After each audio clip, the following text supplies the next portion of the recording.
এই যে 2 জায়গার কাজ শেষ করে এখন আরেক জায়গায় আইছি কাজে। তো আরেকটা কাজ আমি ক্যানসেল করে দিয়েছি, ওটা ছিল কারেন্টের এমনকি পাইপ বিল্ডারের কাজ, ওটার টাইম লাগবে অনেক বেশি।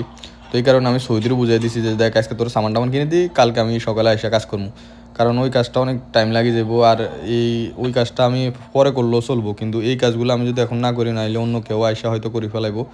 এই কারণে ওই কাজটা আমি বলছি যে দেখ কালকে করি আপনি। আর টাইমও কুলান যেত না, কিলাই ওর কাজ বেশি, রাত্রে খাবার দেওয়া যেত না।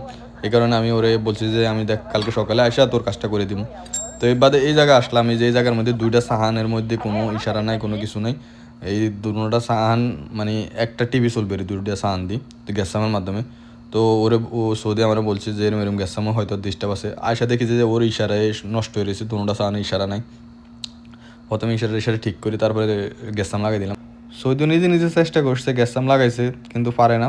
বাদে আমি ঠিকঠাক করে দিলাম, তার থেকে 100 নিলাম। এই কাজটা শেষ করে আবার আরেকটা কাজে গেছে, একটা শাটারের সুইচ লাগানোর জন্য। তো শাটারের সুইচটা লাগাইলাম, এই কাজটা একটু বাকি হয়ে গেছে, ও বলছে যে মাস শেষে দিব। তো এই কাজটা বাকি, তো এই কাজটা শেষ দিয়ে আমি বাসায় যাওয়ার সময় আবার আরেকটা সৌদি আমার দেখছে। ও বলেছে ওরও একটা মোটরের মাছরা ভাঙে গেছে, ওটা ঠিকঠাক করে দেওয়ার জন্য। তো ওই যে গেলাম, যাই ঠিকঠাক করে দিলাম। ওই জায়গা থেকে আমার 30 রিয়াল দিছে। ওই কাজটার ভিডিও করা যায় না, কারণ ইমার্জেন্সিভাবে গেছি, যাই তাড়াতাড়ি করি চলে আসি।